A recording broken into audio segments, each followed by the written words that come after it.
Hola, ¿cómo están, seguidores de la República? Hoy nos encontramos con el socio de la parte de impuestos, de la parte legal de EY Law North, el señor Rafael Sayagués. ¿Cómo encuentra usted? Hola Fabio, muchísimas gracias por la invitación. Muy bien, contentos de tener esta oportunidad de compartir con ustedes hoy en la tarde. Perfecto, don Rafael.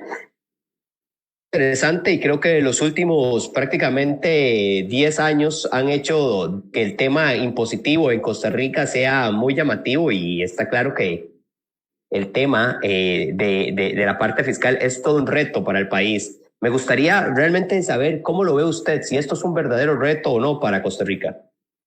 Sí, mira, claramente el tema fiscal es un reto no para Costa Rica, es un reto para cualquier país, incluso antes del COVID-19, muy probablemente en los últimos 5 años a nivel mundial habíamos tenido más cambios en materia impositiva por las iniciativas de la OECD, del Foro Mundial y distintas organizaciones. Pero claramente ahora, después del COVID-19, el tema fiscal va a volver a ser prioridad número 1 para la mayoría de las jurisdicciones que se van a tener que enfrentar con la realidad de las crisis económicas que estamos viviendo y de cómo van a tener que atender las distintas necesidades que se están generando, tanto por los temas de salud como por los temas de economía. El caso de Costa Rica es un caso bastante particular, un caso bastante atípico y bastante extraño, incluso cuando uno hace un análisis comparado con otras jurisdicciones, porque la realidad es que en los últimos años, con excepción de la última reciente reforma que tuvimos en el 19, la Ley de Fortalecimiento, habían habido pocas reformas estructurales relacionadas con los temas tributarios. Y bueno, tuvimos finalmente la ley de fortalecimiento que vino a cambiarnos el IVA, vino a cambiar algunos temas de renta, pero principalmente también era una ley que nos daba una gran esperanza porque no solo se enfocaba en la parte del ingreso, sino que también se enfocaba en la parte del gasto.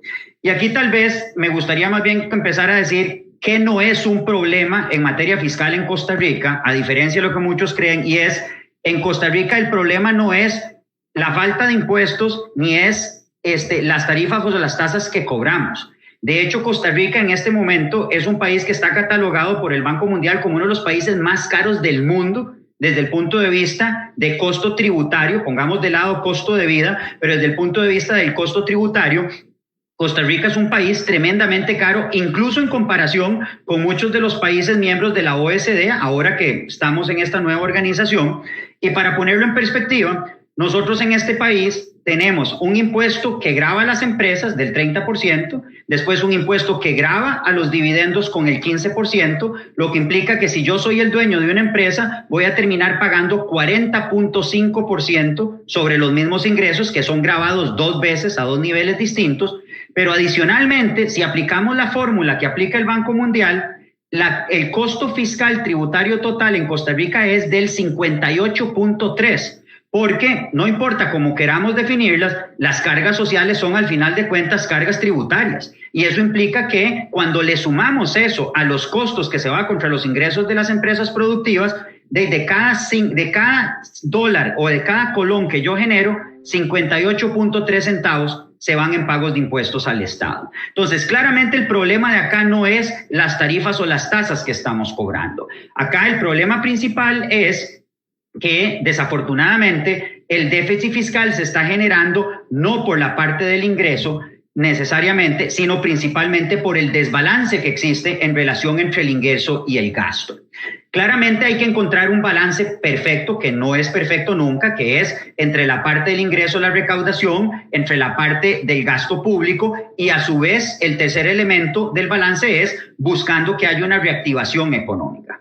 El problema que tenemos en este momento y el reto más grande fiscal que puede tener Costa Rica y en general los países de Latinoamérica, podemos verlos todos dentro de la misma situación con distintas modalidades, es, en el caso particular de nosotros, hasta el momento todas las propuestas se han enfocado únicamente en materia de ingreso.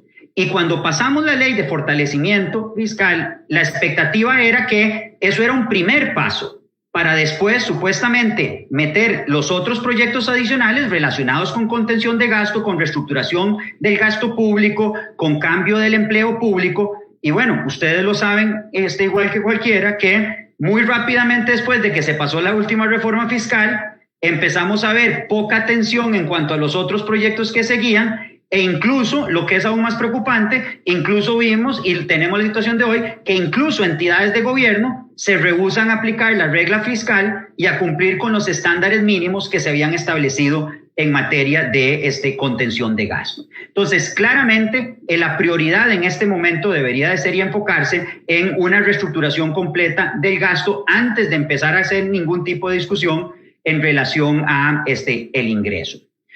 Claro. Otros temas importantes que afectan nuestra realidad, específicamente en la realidad latinoamericana, es un problema terrible y que Costa Rica no es ajeno, y es el tema de la economía informal. O sea, la base contributiva que tenemos, en el caso usando Costa Rica de ejemplo específico, es bastante reducida. O sea, a diferencia de lo que algunos recientemente en algunas publicaciones pseudocientíficas han venido a decir en materia de ciencias sociales y economía, que acá nadie paga impuestos, la realidad es que aquí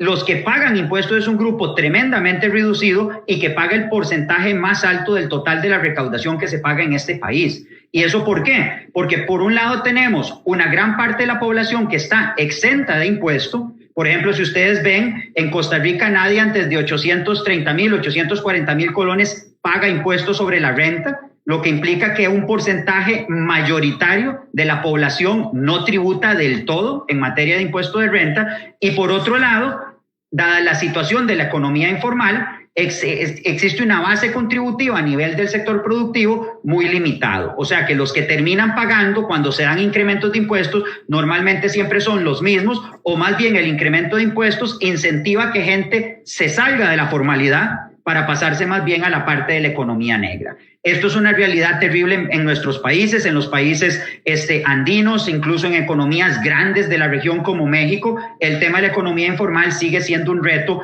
predominante. Y después tenemos otros elementos claves en este momento de retos fiscales, que es uno básico, que es el tema de la confianza y transparencia con el gasto público. O sea, no podemos pretender que el sector productivo esté dispuesto a aceptar cargas o reformas estructurales que lo impactan directamente, cuando el sector productivo es el que normalmente lleva la carga más importante de estas reformas, cuando no existe confianza en el destino que se le está dando a los fondos que se están recaudando. O sea, específicamente tiene que haber un replanteamiento por parte del gobierno de la forma en la que con transparencia puede llegar a establecer programas donde se demuestre que los ingresos se van a utilizar en salud, educación, seguridad, infraestructura, y no simplemente para estar pagando el costo operativo administrativo del Estado, que no es la intención real que teníamos con los impuestos. Y por último, un tema totalmente específico y que se exacerbó a raíz del COVID-19, que claramente nos pone en una situación muy diferente de la que estábamos hace 6 meses atrás, que ya era complicada, se necesita de un plan de emergencia integral de reactivación económica. O sea, no podemos ponernos a hablar de el mediano plazo, de largo plazo. Necesitamos un plan de reactivación económica en estos momentos, y para eso se tiene que hacer un replanteamiento del modelo integral fiscal sobre el que estamos operando. Perfecto. Bueno, súper interesante todo lo que venía conversando, Rafael. La verdad es que es un tema muy llamativo, todo lo que significa para el sector productivo, la carga tributaria, que sí, efectivamente, en Costa Rica es de las más altas que existe, no solamente a nivel latinoamericano, sino incluso a nivel mundial, que muchas personas no se sienten, es verdad, por decirlo de alguna forma, con de dinero, ¿verdad? ¿Qué significa esto? Porque, bueno, al final de cuentas no se ve, ¿verdad? En la parte del manejo de la parte pública. ¿Qué es importante aquí es saber qué propuestas podríamos tener, qué cosas podría estar ahí en la mesa para salir adelante en estos temas tributarios, y principalmente ver cómo acercamos a esta gente a la informalidad, ¿verdad? Que a veces simplemente están ahí afuera porque dicen, me van a cobrar un montón, o es muy complicado también.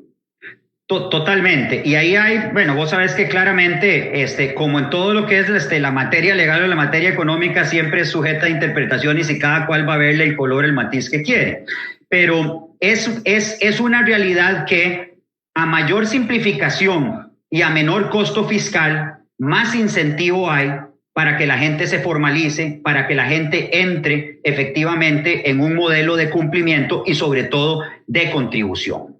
A ver, si quisiéramos tratar de resumir algunas propuestas rápidas, interesantes a considerar en estos momentos, creo que hay varios ejes fundamentales. Primero, que va muy amarrado con este tema de la economía informal también. Tenemos que entrar en un plan inmediato de simplificación y eliminación de cargas tributarias. O sea, como hablamos ahora, no solo es un tema de que aquí los impuestos son muy altos y son muy caros, sino que tenemos una cantidad exorbitante de impuestos, de timbres, de cargas para fiscales, etcétera, cuya mayoría es más caro recaudarlas que lo que generan de ingreso relevante para el gobierno. Entonces, lo primero que hay que hacer es simplificar el modelo, enfocarse solamente en cierta cantidad de impuestos particulares que sean los de más alto impacto, que generen la mayor nivel de recaudación y que tengan tarifas o tasas razonables que incentiven precisamente a la formalización de la economía informal, pero sobre todo que al aparato productivo existente se le fomente esto como un modelo de reactivación. Después, cosas que son importantes quitar de la discusión, y esto de algo tan reciente como esta semana, tenemos que quitar de una vez de la discusión nacional el tema de Costa Rica si migra la renta mundial o no la renta mundial. Eso ya está superado. Ya es clarísimo que un modelo de renta mundial tributaria para Costa Rica no va a servir. La OECD dijo claramente en el reporte que emitió en relación al sistema tributario costarricense que Costa Rica no se beneficia de cambiar el modelo actual, porque el porcentaje de población que eventualmente tendría recursos o patrimonios en el exterior es muy limitado en relación con la población total, y la complejidad y el costo de implementar ese tipo de sistemas, el costo-beneficio no lo necesita. Si ustedes ven, por ejemplo, este proyecto que se presentó recientemente en la Asamblea Legislativa, el proyecto está lleno de errores técnicos, o sea, no tiene verdaderamente ningún sentido y parecería que es más un proyecto tendiente a mandar un mensaje de tipo político-ideológico que verdaderamente una propuesta seria para reducir el déficit fiscal. Porque si incluso las mismas organizaciones internacionales nos dicen que esto no es la solución, ¿por qué queremos desgastar políticamente una discusión en este momento a nivel del Ejecutivo, a nivel de la Asamblea y sobre todo enfrentar aún más al sector productivo de lo que ya está en estos momentos de crisis con el gobierno por propuestas que no tienen absolutamente ningún sentido real, pero sobre todo que no nos van a reducir el déficit fiscal? Después, un tema muy especial que no tiene que ver con el monto de los impuestos, pero que tiene que ver con el tema de la seguridad jurídica asociada con la forma en la que el gobierno aplica los impuestos y en la que le da seguridad jurídica a los contribuyentes. Algo importante que se tiene que dar es, todos sabemos que la ley de fortalecimiento se pasó muy rápido en el Congreso, que todo mundo le metió mano, o sea, como dijimos nosotros una vez en un evento, es como haber hecho una colcha de las que hacían las abuelas de un montón de retazos y de pedazos, que al final queda una colcha, pero la realidad es que es un rejuntado de un montón de reformas que se quisieron meter precisamente por una incapacidad de buscar una reforma integral con excepción del IVA, que ahí sí se pudo hacer, en el resto fueron pedazos que fuimos juntando. ¿Eso qué pasa? Cuando vos haces leyes de ese tipo y sobre todo cuando la Asamblea Legislativa dice que la mayoría de las cosas después se tienen que resolver por reglamentos, creas un nivel de vacío en cuanto a lo que un contribuyente y el administrado tiene que entender que está detrás de la ley.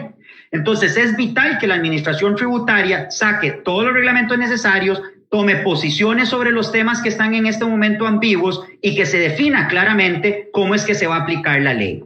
Pero más importante aún, y esto volviendo tal vez a un comentario que hablamos al principio, perdón. Quería prácticamente darle un poco de respiro porque si no se me va a ahogar, don Rafael. Bueno, como me dijiste que teníamos poco tiempo, no te preocupes. No, pero está muy interesante, muy llamativo. Conversamos con Rafael Sayagues de EY Law y tenemos, sé que además otras retos, otras acciones que queremos retomar dentro de reformas legales importantes que sé que usted tiene ahí muy bien planteadas también y que también me gustaría escucharla y estoy seguro que la audiencia de la República también. Mira, otros temas importantes y reformas relevantes en este momento. Hay que retomar claramente el tema de la ley de empleo público. Si no se controla la estructura del gasto público a nivel de empleo, que es el gasto mayoritario, no vamos a reducir déficit, no vamos a reducir deuda. Tenemos que retomar la discusión pública de la venta de activos. La única forma de poder amortizar deuda rápidamente es generando fuentes claras de efectivo que no van a venir de los impuestos. Ya viste el último informe de la Contraloría que dijo que va a haber una caída de casi el 50% en la recaudación, por lo que el gobierno tiene que buscar esas fuentes alternativas que no pueden ser cargándole más impuestos a los que ya pagan. Y entonces buscar la discusión sobre eso. El proyecto de reforma a los artículos del Código de Trabajo para buscar las jornadas de trabajo excepcionales y resguardar los derechos de los trabajadores. El COVID nos enseñó que el modelo de trabajo tradicional se acabó y después de COVID no vamos a volver ni remotamente a una normalidad en la que estábamos en materia laboral. Esta interacción que estamos teniendo vos y yo y con las audiencias en este momento es el nuevo normal. El distanciamiento, la virtualidad y la comunicación digital, por lo que entonces tenemos que reconocer que el teletrabajo, la flexibilización de jornadas laborales, los cambios en las horas laborales, etcétera, tienen que verdaderamente cambiarse. Y además tenemos que buscar incentivos específicos para el sector productivo. Básicamente tenemos que incentivar aquellos sectores de la economía que tienen un alto impacto en el GDP del país, como son el turismo, como son la construcción, que son motores de generación de empleo, y en general todas aquellas actividades productivas que verdaderamente son los motores de generación de empleo, de generación de inversiones, y que a su vez generan los productos que generan el consumo, que te cierran el ciclo que necesita esta economía verdaderamente para subsistir. Ahí lo que sería recomendable es que se consideren transitorios que específicamente crean incentivos específicos para aquellas empresas, primero, que se premie a las que logren sostener la nómina de sus empleados, aquellas que creen empleos adicionales y aquellas que hagan inversiones importantes en empresas y en negocios que están muy deprimidos, como por ejemplo en el sector turístico y en otros sectores particulares. Y ahí la propuesta sería que se considere otorgar créditos fiscales a cambio de los montos que se inviertan en cada una de estas industrias. Si bien es cierto el gobierno deja de recaudar a futuro, no tiene que estar dando beneficios en cash. En otros países como Estados Unidos, el gobierno simplemente dice, voy a incentivar a las empresas y les manda un cheque, porque tiene la capacidad de fomentar con capital directo del Estado a las empresas locales, o establece programas de créditos blandos, prácticamente tasa cero o con tasa mínima, para incentivar el capital. Acá nosotros no tenemos esa capacidad. Es una realidad. El gobierno no puede verdaderamente fondear ese tipo de cosas, a pesar de que hay algunos fondos y algunas propuestas que están dando vueltas para eso. Pero lo que tenemos entonces es que buscar un mecanismo donde, por ejemplo, a través de los créditos fiscales y de beneficios fiscales hacia adelante, se promueva que si alguien va a invertir en una empresa turística, por ejemplo, deprimida en este momento, o en un proyecto de construcción que va a generar X cantidad de empleo, que eso se le retribuya con un beneficio futuro, con una reducción de su carga tributaria. Y después tenemos que enfocarnos en áreas muy novedosas que alrededor del COVID-19 se están convirtiendo en áreas prioritarias y tienen que ver, por ejemplo, con todo lo asociado al nearshoring, o lo que se llama la atracción hacia las costas de la producción y de los servicios. Como todos vimos al principio de esta pandemia, de esta gran desgracia que estamos viviendo, al haber sido China el país de donde se originó esta pandemia, y con el cierre de la producción en China, nos dimos cuenta que las compañías del mundo, tanto grandes como pequeñas, dependen 100% de la capacidad productiva de lo que estaba en China. Entonces, ahora vamos a ver un modelo donde las empresas, principalmente las de Estados Unidos, van a buscar salirse del modelo tradicional de offshoring, de llevarse la producción de sus productos y de la prestación de sus servicios fuera del país, a traerlos al país de vuelta o lo más cerca del país. Ya sea el Partido Republicano o el Partido Demócrata en Estados Unidos, ha dicho claramente que van a fomentar la repatriación de las inversiones y sobre todo la repatriación de la manufactura y de las materias primas. Y eso particularmente para los países de Latinoamérica es una oportunidad extraordinaria. Nosotros seguimos siendo el patio trasero de Estados Unidos, por lo que ellos van a preferir que algo esté produciéndose en Costa Rica, en México, en Colombia, en Panamá, y que no se esté siguiendo produciendo en este momento en Asia por los problemas tanto de salud como económicos e incluso políticos que eso representa. Entonces, Costa Rica debería reconocer de que el nearshoring es una oportunidad extraordinaria para la atracción de inversión extranjera y debería entonces de enfocarse en buscar hacer eso. Es más, aquí un comercial. Eso implica que tenemos que dejar, por Dios, de una vez por todas, de seguir atacando las zonas francas. O sea, mientras en Panamá están creando regímenes de incentivos especiales para incentivar a estas compañías que están en China que se vengan a operar desde Panamá y les están ofreciendo beneficios incrementales a los que ya tienen, acá seguimos en discusiones y en propuestas de gravar a uno de los pocos sectores de la producción que representa el generador más importante de empleo de alto desempeño en este país, que sigue generando crecimiento e inversión positiva y diciéndolo popularmente, de las pocas gallinas de huevos de oro que nos quedan y seguimos pretendiendo alterar el régimen. Por el contrario, hay que reforzarlo en este momento y promoverlo como un medio de reactivación económica para el país. Sin duda alguna, y creo que además desde la perspectiva de zonas francas es algo que comparto y de forma personal. No solamente la gente se queda pensando en lo verdad y realmente lo que no pagan en comparación a lo que entregan al país es abismal, es muy grande. Ni siquiera quisiera pensar en el porcentaje de desempleo que significaría el hecho de que en Costa Rica no existieran las zonas francas en este momento, y además empleos de calidad, empleos de un montón de costarricenses que han salido de Costa Rica, que tienen ese valor agregado ahora en su conocimiento, que se dan con empresas multinacionales de una forma hasta muy personal. Tengo mi hermano mayor, trabaja para una multinacional, ya no está en Costa Rica, trabaja fuera de Costa Rica, tiene un conocimiento muy grande que si no hubiera sido gracias a las multinacionales, nunca lo hubiera adquirido, porque al final de cuentas todo hubiera sido muy local. Y bueno, no quiero menospreciar lo local, pero está claro que cuando te dan esa posibilidad de conocimiento de fronteras, como le llamo yo, es muchísimo mejor. Hay temas bastante llamativos y tengo muchas cosas que preguntarle, don Rafael, pero creo que también es interesante hablar un poco de la firma,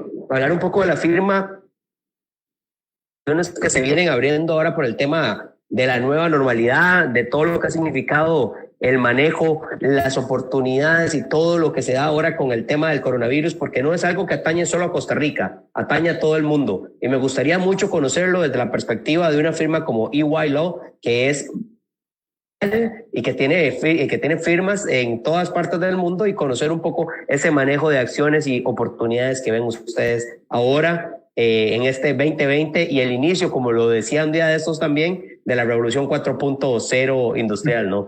Sí, sí. Mira, esta situación que estamos viviendo todos a partir del COVID-19, creo que no hay absolutamente nadie que te pueda decir que estaba preparado para una situación como esta. O sea, creo que es uno de esos eventos cataclísmicos únicos donde solo sobre la marcha vas verdaderamente aprendiendo para reaccionar. Pero creo que ha sido verdaderamente una experiencia transformadora y trascendental en el sentido de que nos puso en manifiesto primero todo lo que teníamos que haber cambiado hace mucho tiempo.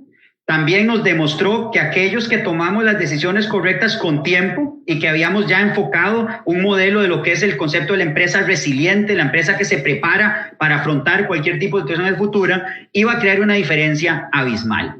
Y en las firmas como nosotros, como EY, a nivel de Centroamérica, a nivel de Latinoamérica, primero, como cualquier otra empresa, tuvimos que pasar por un proceso inmediato de transformación donde cerramos un viernes y el lunes aparecieron las oficinas en todos los países de la región cerradas, lo que implicó, para hacer que te hagas una idea, solo en Centroamérica implicó que movilizamos a más de 1,500 colaboradores de un ambiente de trabajo en oficinas a trabajar 100% remoto, utilizando solo plataformas digitales, a cambiar la forma en la que interactuábamos entre nosotros. Imagínate lo que es mover el back office operativo, moverlos. Uno piensa solo en los servicios que uno presta, pero como empresa tenemos servidores, tenemos equipo de cómputo, tenemos equipo de recursos humanos, equipos de finanzas. Todo eso representó verdaderamente un reto interesantísimo que nos demostró también que jugamos un papel vital, no solo por lo que pudimos hacer lo interno, sino lo que podemos ser como agentes de transformación para las empresas en este momento. O sea, yo considero que en este momento nosotros como organización estamos siendo, y podemos todavía hacer más, agentes de cambio para asegurar la subsistencia de muchísimas de las organizaciones que en este momento están pasando por la crisis, y aquellas que están saliendo muy bien de la crisis, ayudarlas a potencializarlas por lo que viene hacia adelante. O sea, lo que es claro es que el COVID-19 nos obligó a replantearnos, inventarnos cada vez más. Hemos tenido que llegar a reconocer que tanto empresas como gobiernos y los proveedores de servicios incluidos tenemos que verdaderamente cambiar el modelo en que nosotros atendemos nuestro negocio. Y la asesoría no ha sido la diferencia. Nosotros, desde que arrancó la crisis, diseñamos un modelo integral de consultoría para el sector empresarial y para los gobiernos inclusive, que se basa sobre los 3 fundamentos que llamamos de el now, el next y el beyond. El ahora, el lo que sigue y el más allá. Que básicamente lo que pretendía era encuadrarle a las empresas las necesidades que tenían según el momento histórico que se estaba viviendo. En medio de la crisis que estamos ahora, nadie está pensando en mañana ni en pasado mañana. Vos estás pensando en con cuánto flujo de caja cierro la compañía hoy. ¿De dónde me van a salir las fuentes de financiamiento para comprar el inventario que necesito para poder cerrar la producción al viernes, para poder estar entregando el lunes y que pueda tener el negocio para pagarle la planilla a mis colaboradores el mes siguiente? Entonces, lo primero que hicimos fue reconvertir el modelo de asesoría a no pensemos todavía en el largo plazo qué es lo que las compañías necesitan hoy para subsistir, pero más importante incluso para sobrevivir. Y en estos primeros 6 meses lo que hicimos fue enfocarnos en un análisis por industrias y por segmentos para entender las necesidades particulares de cada uno de esos segmentos. Y entonces, por ejemplo, había temas que aplicaban para todas. Protección de la fuerza laboral, cambio al modelo de teletrabajo y lo que implicaba eso, todos los cambios en materia de la plataforma tecnológica para poder verdaderamente tener a nuestra gente trabajando fuera, pero a la vez para poder seguir atendiendo a nuestros clientes y generar ventas. Y un principio básico que incluso lo aplicamos al interno de nuestra organización y lo hemos venido evangelizando es que tenemos que operar bajo el principio básico de que cada dólar suma, cada dólar cuenta.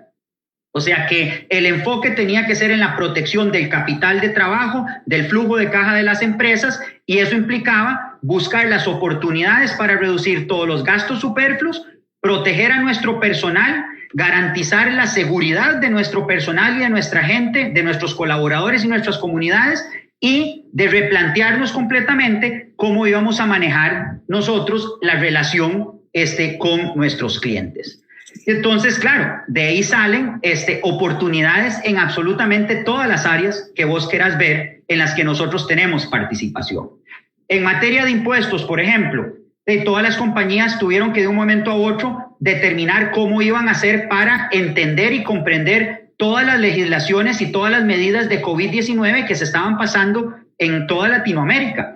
Nosotros tenemos una base de datos inteligente que se llama el COVID-19 Tracker, donde a diario actualizamos todas las normas, regulaciones, protocolos o medidas que se establecen en todos los países del mundo para determinar cómo impacta eso la forma en la que hacemos negocios. Bueno, nuestro deber primario fue salir a educar a las organizaciones en qué es lo que está disponible. ¿Cuántos países cambiaron los plazos que hay para presentar las declaraciones? ¿Cuántos países dieron reducciones en la carga tributaria por un tiempo? ¿Cuántos países más bien quieren empezar a cobrar otros impuestos para cubrir necesidades? Cambios en los sistemas de declaraciones. Ya no podía ir con mi declaración física a presentarla porque la economía estaba cerrada. Hay países que al día de hoy siguen en cuarentena total. Entonces, ¿cómo migrar a un modelo virtual para presentar todas las declaraciones electrónicamente y cumplir con las obligaciones del gobierno? Y en materia además de estructuración operacional, de todas las compañías en medio de la crisis tuvieron que empezar a ver cómo alteran su modelo de negocios, la cadena de abastecimiento y de distribución, cómo cambiar su estructura de financiamiento, cómo reducís desafortunadamente el costo laboral en algunos casos, y cada uno de esos temas tiene un impacto fiscal y un impacto legal. Entonces nos obligó a tener que tener propuestas, soluciones y productos para poder atender esas necesidades en forma inmediata que nos demandaban en este momento los clientes y que pudiéramos atender. Y en materia legal, los temas han sido infinitos. Empezamos con todo el tema de, bueno, por primera vez tenemos una catástrofe que nos obliga a aplicar en contratos las cláusulas de fuerza mayor. ¿Cómo se aplica y cómo se come eso? ¿Cómo se terminan los contratos por las incapacidades de pago? Tuve que mover mi modelo de ventas a un modelo online. Eso te genera problemas en protección al consumidor, problemas en cybersecurity, problemas en administración de datos y de manejo de datos privados y confidenciales. Todo el tema de cómo puedo hacer para firmar contratos si no puedo ir a donde está la gente para que me los firme. Y entonces empezar a analizar incluso si herramientas como el DocuSign pueden ser un sustituto o si tenemos que verdaderamente incorporar las firmas electrónicas, etcétera. Entonces, ha sido también 6 meses extraordinariamente acelerados en cuanto a tener que reconocer que tenemos que cambiar y adoptar todas estas cosas para que nosotros seamos vigentes para nuestros clientes y para poder asegurar la vigencia de nuestros clientes hacia adelante. Claro, claro. Conversamos con Rafael Sayagues de la firma EY Law y es sin duda, este año ha sido retador para todos, en todos los servicios, en todas las industrias, en todas las empresas y en todas las latitudes, porque la verdad que creo que ha sido algo que nos ha enseñado a todos a manejarnos de diferente forma, a reinventarnos. Si decíamos que la disrupción tecnológica nos traía acelerados con todos los cambios y que teníamos que prepararnos para esos cambios, esta pandemia lo que nos enseñó es que no solamente una disrupción tecnológica te mueve así con esas velocidades, sino que, como lo dijo usted muy bien, algo tan cataclísmico prácticamente como esta pandemia ha hecho que la forma de hacer negocios sea muy distinta para cada uno de nosotros y sea muy llamativo. Don Rafael, para terminar, me gustaría saber sus perspectivas para lo que sí, para el cierre de este año y para lo que sería también el 2021, por lo menos para el primer semestre. ¿Cómo lo ve? ¿Cómo lo palpita? Y principalmente, pues obviamente acá en Costa Rica, ¿verdad? En lo que significa nuestros negocios. ¿Qué podemos esperar realmente en los próximos 12 meses? Pregunta más difícil, porque si algo nos enseñó el COVID-19 es que el mañana ni siquiera está seguro, mucho menos el pasado mañana. Y lo que creíamos que iba a funcionar hoy, 5 minutos después lo tenemos que estar votando y cambiando. Pero bueno, creo que siempre tenemos que tratar de pensar en cuáles son los distintos escenarios.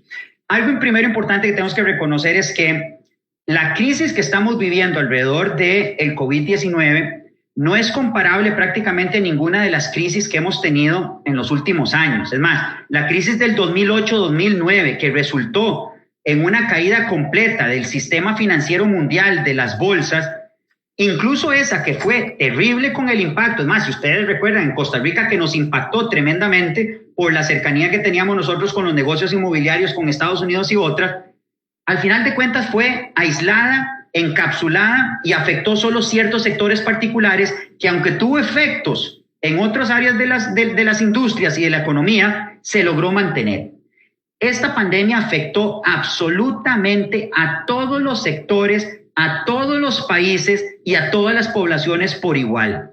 No distingue por capacidad económica, no distingue entre riqueza y pobreza, no distingue entre país desarrollado o emergente, por no decir subdesarrollado, que no es la palabra correcta últimamente, no distingue en nada. Por lo que entonces el impacto ha sido total y absolutamente generalizado en prácticamente todas las áreas de la economía. Entonces esto nos hace pensar que la realidad totalmente fría es que mientras no tengamos una vacuna, no tengamos una cura, difícilmente podemos decir que lo que estamos viviendo hoy va simplemente a desaparecer y que es una cuestión de que a cada diciembre se va de la última caída y después empieza un repunte como si nada hubiera pasado.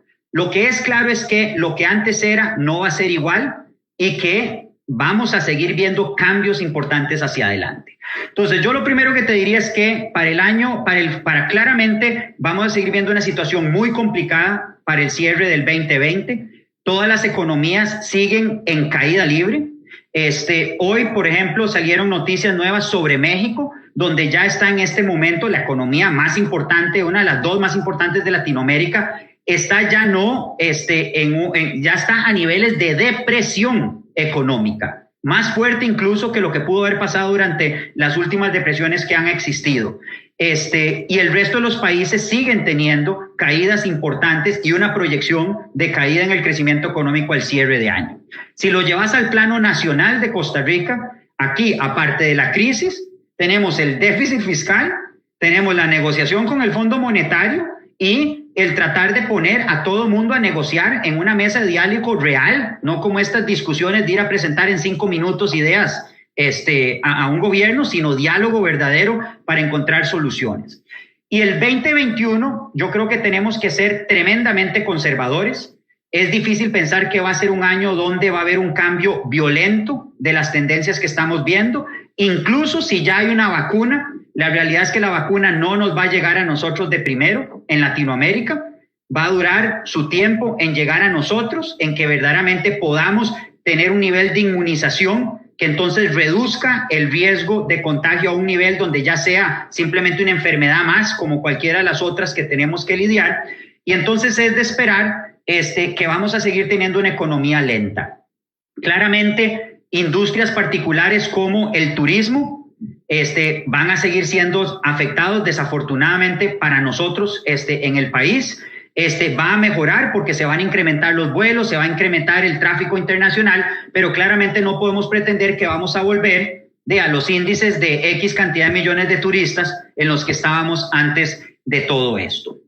Después, lo otro también que me atrevería a decir es que tenemos que reconocer que el modelo de trabajo y de producción de las empresas cambió para siempre. O sea, el teletrabajo vino para quedarse, va a ser parte integral del modelo incluso o permanente de muchas organizaciones, o como mínimo yo estoy claro y me atrevo a decir que vamos a migrar todos hacia un modelo híbrido donde una gran cantidad de nuestra población la vamos a seguir incentivando a que se mantenga en el teletrabajo, y vamos a tener también una reestructuración completa del modelo de lo que es una oficina. O sea, ya antes incluso del COVID habíamos evolucionado de las oficinas con paredes, espacios cerrados y privados, al modelo de las oficinas de espacios abiertos, sin paredes y puertas, para buscar la colaboración. Con el COVID-19 creo que vamos a ir todavía un paso más allá, donde vamos a tener que incorporar, mientras sigamos en crisis de salud, con el distanciamiento social, pero con oficinas enfocadas únicamente a atender clientes, únicamente a sesiones de trabajo conjuntas, grupales, y para estructuras de generación de colaboración. Pero claramente el modelo del trabajo virtualizado, yo creo que tenemos que reconocer que se nos va a quedar. Y después, creo que tenemos que, entrando en materia, por ejemplo, fiscal, que va a haber una presión muy grande en la mayoría de los países de Latinoamérica, si no del mundo, por hacer reestructuraciones fiscales. Vamos a volver a entrar en discusiones de presión por cambiar impuestos, cambiar modelos de recaudación, cosas de esa naturaleza. Y desafortunadamente creo que tenemos que esperar que algo que ya venía pasando pre-COVID se va a exacerbar, y es la agresividad con la que los gobiernos van a perseguir al sector productivo. Cuando hay falta de plata, ¿qué es lo primero que haces? Salís a la calle a ver qué recolectas. Y eso desafortunadamente creo que va a exacerbar una situación de discusiones y de litigios y de controversia entre los sectores productivos y las administraciones tributarias. Y algo positivo que sí vería que se va a profundizar, y esperaría que todavía muchísimo más en el 2021, es todavía un crecimiento mayor y un resurgimiento de todo el modelo de lo que es la responsabilidad social empresarial, ya como parte natural de las organizaciones. Yo creo que si algo ha quedado claro con la pandemia y con toda esta desgracia humana que hemos vivido alrededor del COVID-19 es que el sector privado demostró que muy rápidamente se puede organizar y puede incluso asumir y sustituir roles de los gobiernos para cubrir necesidades en materia de equipo, en materia de equipos de protección, en materia de testing, en materia de distribución de diarios y de alimentos y de generar oportunidades para los desempleados. Y yo creo que eso ha calado, y hemos demostrado a nivel del sector productivo que la solidaridad y el concepto de el humanismo, pero sobre todo el concepto de generar una inversión con propósito, es algo que yo creo que vino para quedarse. Creo que lo positivo de la pandemia ha sido una reconexión más con el modelo y el fundamento humanista de la solidaridad, donde el sector privado creo que puede jugar un papel todavía muchísimo más protagónico para el 2021. Y lo último también es en toda crisis se gestan las oportunidades. O sea, en el momento que los mercados están caídos, en el momento que las economías están deprimidas, claramente se generan muchas situaciones y me gustaría decirte que vamos a tener, por un lado, un movimiento desafortunado de muchas más quiebras de negocios que desafortunadamente no van a lograr sobrevivir, salvo que, es más, es que incluso hasta con reactivación económica va a haber un porcentaje de la economía que desafortunadamente no va a poder sobrevivir ni continuar. Esto nos lleva a un segundo plano, que es que entonces vamos a ver más tendencia a la consolidación en los sectores industriales y en los segmentos y en los mercados de las economías, donde entonces entre varios se van a tratar de unir para sobrevivir teniendo más masa crítica y más capacidad. Y esto claramente va a abrir todo un mercado de oportunidades de transacciones, de adquisiciones y de buscar crecimiento a partir de estas consolidaciones. Entonces, creería que podíamos esperar, a pesar de la contracción económica, de sí ver, digamos, movimientos de consolidación y de transacciones de crecimiento en la economía. Perfecto. Don Rafael, una conversación bastante densa, bastante llamativa. Muchas gracias por todo ese análisis, por toda esa riqueza en la información que nos acaba de entregar. Se nos acabó el tiempo, realmente ha sido muy rápido como se nos ha ido el tiempo, pero bueno, bastante interesante todo lo que nos ha dicho. Le agradezco mucho por todos los comentarios. No, agradecidísimo con ustedes por la invitación y gracias por la oportunidad de haber compartido este tiempo tan interesante con ustedes. Perfecto. Hablamos con Rafael Sayagues de EY Law y así esperemos volver a invitarlo en los próximos días para conversar más sobre un montón de puntos que se vienen, tanto a nivel económico, a nivel tributario, a nivel legal, y para eso está la República. Y así puede buscar también más informaciones en nuestras redes sociales o en www.larepublica.net. Estén muy bien.